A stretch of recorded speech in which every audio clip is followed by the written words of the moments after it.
हरे कृष्णा। श्रीमद् भगवत गीता 8वें अध्याय का महात्म्य।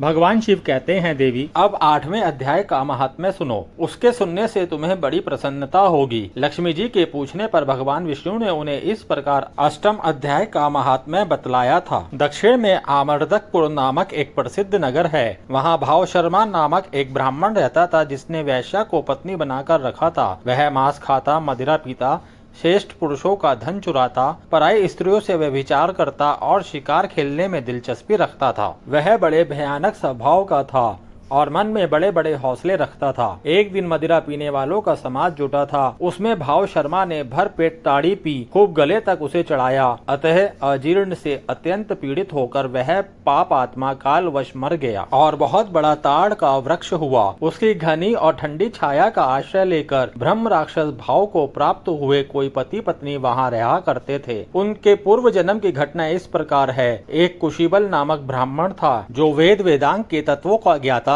संपूर्ण शास्त्रों के अर्थ का विशेषक और सदाचारी था। उसकी स्त्री का नाम कुमति था। वह बड़े खोटे विचार की थी। वह ब्राह्मण विद्वान होने पर भी अत्यंत लोभवश अपनी स्त्री के साथ प्रतिदिन भैंस, काल पुरुष और घोड़े आदि बड़े दानों को ग्रहण किया करता था, परंतु दूसरे ब्राह्मणों को दान में मिली हुई कौड़ी भी नहीं देता था। वे ही दोनों पति पत्नी कालवश मृत्यु को प्राप्त होकर ब्रह्म राक्षस हुए। वे भूख और प्यास से पीड़ित हो इस पृथ्वी पर घूमते हुए उसी ताड़ के वृक्ष के पास आए और उसके मूल भाग में विश्राम करने लगे। इसके बाद पत्नी ने पति से पूछा, नाथ, हम लोगों का यह महान दुख कैसे दूर होगा तथा इस ब्रह्म राक्षस योनि से किस प्रकार हम दोनों की मुक्ति होगी? तब उस ब्राह्मण ने कहा, ब्रह्म विद्या के उपदेश, अध्यात्म तत्व के विचार और कर्म विधि के ज्ञान बिना किस प्रकार संकट से छुटकारा मिल सकता है? यह सुनकर पत्नी ने पूछा, पुरुषोत्तम, वह ब्रह्म क्या है, अध्यात्म क्या है और कर्म कौन सा है?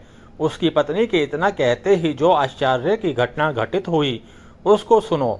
उपयुक्त वाक्य गीता के 8वें अध्याय का आधा श्लोक था। उसके श्रवण से वह वृक्ष उस समय ताड़ के रूप को त्याग कर भाव शर्मा नामक ब्राह्मण हो गया। तत्काल ज्ञान होने से विशुद्ध चित्त होकर वह पाप के चोले से मुक्त हो गया तथा उस आधे श्लोक के ही महात्म्य से वे दोनों पति पत्नी भी मुक्त हो गए। उनके मुख से देवात ही 8वें अध्याय का आधा श्लोक निकल पड़ा था। तदंतर आकाश से एक दिव्य विमान आया और वे दोनों पति पत्नी उस विमान पर आरूढ़ होकर स्वर्ग लोक को चले गए। वहाँ का यह सारा वृतांत अत्यंत आश्चर्यजनक था। उसके बाद उस बुद्धिमान ब्राह्मण भाव शर्मा ने आदर पूर्वक उस आधे श्लोक को लिखा और देवादेव जनार्दन की आराधना करने की इच्छा से वह मुक्तिदायिनी काशीपुरी में चला गया। वहाँ उस उदार बुद्धि वाले ब्राह्मण ने भारी तपस्या आरंभ की। उस समय क्षीर सागर की कन्या भगवती लक्ष्मी ने हाथ जोड़कर देवताओं के भी देवता जगतपति जनार्दन से पूछा,